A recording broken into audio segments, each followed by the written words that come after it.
बेटी एक बार चल के लड़के को देख तो लो, मेरा दावा है कि लड़का तुम्हें बहुत पसंद आएगा। बाला बहुत अच्छा लड़का है। हाँ हाँ बेटी, हम लोग तुम्हारे दुश्मन तो नहीं है, किसी अच्छे लड़के से ही तुम्हारी शादी करवाएंगे ना, आखिर तू हमारी इकलौती बेटी है। अच्छा ठीक है माँ, अब ज्यादा भावुकतापूर्ण शब्दों का इस्तेमाल ना करो, मैं चलने के लिए तैयार हूँ। चलो फिर बिना देर के हम सब चलते हैं। सभी बाला के घर पहुंचते हैं। अरे क्या बात है बहन जी, अभी तक आपका बेटा नहीं आया? जी बस आता ही होगा। तभी वहां बाला आता है। लो जी आ गया मेरा बेटा, ये लोग तुझे देखने आए हैं और ये इनकी बेटी नम्रता है। बाला के सर पर बिल्कुल बाल नहीं होते। ये देख नम्रता और उसके परिवार वालों की आंखें फटी की फटी रह जाती है। ये तो टकला है। हे भगवान, माँ पिताजी आप दोनों एक टकले से मेरी शादी करवाने वाले थे। अरे ये तो पूरा उजड़ा चमन है। देखो बेटी, इस तरह किसी का मजाक उड़ाना गलत है। किसी के बारे में इस तरह की बातें नहीं करते। बालों का क्या है, वो तो आते जाते रहते हैं। लड़का टकला है तो क्या हुआ, इंजीनियर है, अच्छा खासा कमाता है। आप चुप रहिए जी, इसकी तरफदारी इसलिए कर रहे हैं क्योंकि आपके भी सर पर बाल नहीं है। मैंने तो आपसे शादी कर ली, मगर मैं अपनी बेटी की शादी एक टकले से बिल्कुल नहीं करवाऊंगी।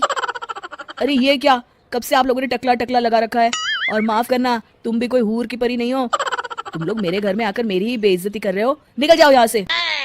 हाँ हाँ तो जा रहे हैं ना, हमें भी यहाँ रुकने का कोई शौक नहीं है। नम्रता और उसके परिवार वाले उठकर वहां से जाने लगते हैं। तभी नम्रता का छोटा भाई जाते जाते कहता है, टकला, तेरा बाप टकला। और इस तरह बाला का रिश्ता टूट जाता है। फिर एक दिन सड़क के किनारे एक आदमी घूम घूम कर कंधी बेच रहा होता है। कंधी ले लो, कंधी, एक से बढ़िया एक कंघी ले लो, नए जमाने की कंघी ले लो। अरे भाई ये ले लो। घूमते घूमते वो बाला के पास पहुंच जाता है। अरे भाई साहब, कंधी लोगे क्या? ये लो। तभी उसकी नजर बाला के सर के ऊपर पड़ती है। अरे माफ करना भाई साहब, आप इसे लेकर क्या करोगे? आपके सर पर तो बाल ही नहीं है, आपका तो स्टेडियम पूरा खाली है। चलता हूँ, कंधी ले लो, कंधी ले लो। कंधी वाले की बातें सुनकर बाला को बुरा लगता है। उस समय बाला को ऐसा महसूस होता है कि उसके लिए दुनिया में सबसे कीमती कोई चीज़ अगर है तो वो सिर्फ बाल है। बाला सड़क पर चलते हुए लोगों के बाल बड़े गौर से दिखता है।